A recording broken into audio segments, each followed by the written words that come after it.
एक गांव में दो भाई अपने अपने परिवार के साथ रहते थे।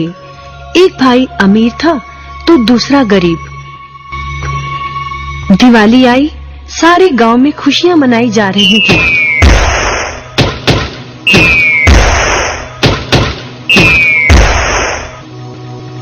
परंतु छोटे भाई के पास तो खाने लायक भी कुछ नहीं था। वह बड़े भाई के पास मदद मांगने गया।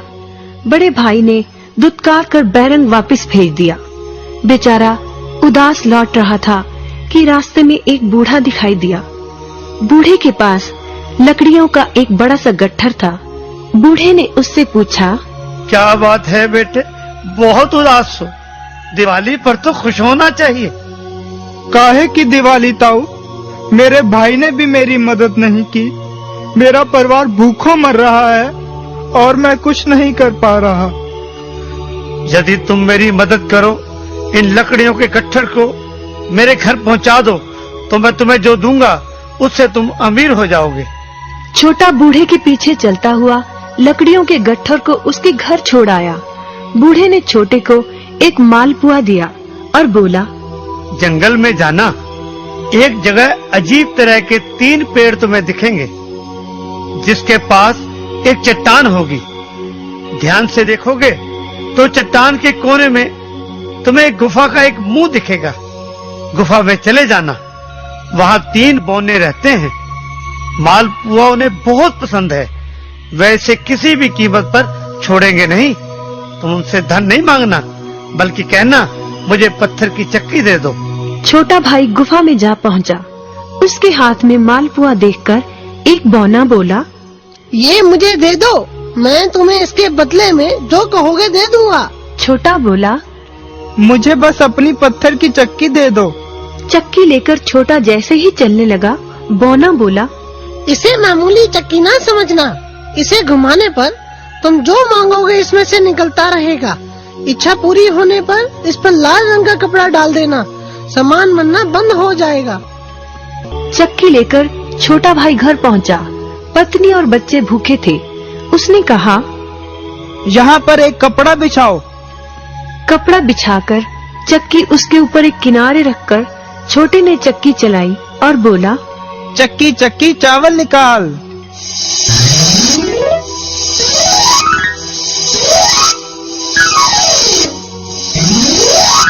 बस चावलों का ढेर लगना शुरू हो गया। लाल कपड़े से चक्की को ढककर छोटे ने फिर कपड़ा हटाया और दोबारा चक्की चलाकर बोला, चक्की चक्की दाल निकाल।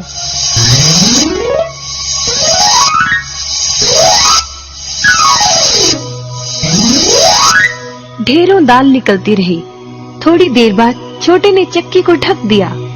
दाल चावल बनाकर सबने अपना पेट भरा। रात सबने चैन की नींद ली। बचे हुए ढेरों चावल और दाल को लादकर छोटा अगले दिन बाजार में बेच आया। वापस आकर उसने फिर वही क्रम अपनाया और इस बार ढेरों गेहूं, चावल, भिन्न भिन्न दालें चक्की की मदद से निकाली और बेचकर ढेरों पैसे कमा आया। दिनों में ही वह अपने भाई से भी ज्यादा अमीर हो गया। चक्की की मदद से कभी घी, कभी तेल, कभी नमक, कभी मसाले, कभी बादाम, कपास, जो चाहे उसे प्राप्त होता रहता था। बड़ा भाई उसकी खुशहाली से जलने लगा। उसने सोचा, चंद दिनों पहले तो ये भूखों मर रहा था, अब इसके हाथ क्या लगा जो ये मुझसे भी ज्यादा धनी हो गया है। एक रात चुपचाप वह छोटे के घर में छुप गया। सारा भेद उसके आगे खुल गया। अगले दिन जब छोटा बाजार सामान बेचने गया था, तो बड़ा भाई छोटे के घर पहुंचा और उसके घर से चक्की चुरा कर ले आया और अपने परिवार को लेकर दूर कहीं टापू में जाकर बसने के इरादे से घर से चल पड़ा। समुद्र किनारे पहुंचकर उसने एक नाव खरीदी। सभी उसमें बैठ गए और नाव में बैठकर टापू की ओर चल दिए। उसकी पत्नी हैरान थी कि एक बेकार सी चक्की लेकर उसका पति सारा घर बाहर छोड़कर हम सबको लेकर कहाँ जा रहा है। बड़े भाई ने पत्नी की जिज्ञासा शांत करने के लिए चक्की को घुमाया और बोला, चक्की चक्की नमक निकाल।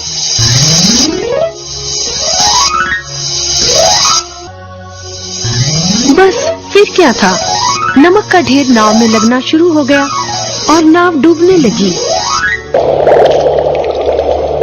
बड़े भाई को चक्की बंद करने का उपाय तो पता नहीं था। उन सब की जल समाधि बन गई। सभी चक्की समेत समुद्र में डूब गए। कहते हैं कि चक्की अब भी घूम रही है, तभी तो समुद्र का पानी खारा है। शिक्षा, लालच बुरी बला है।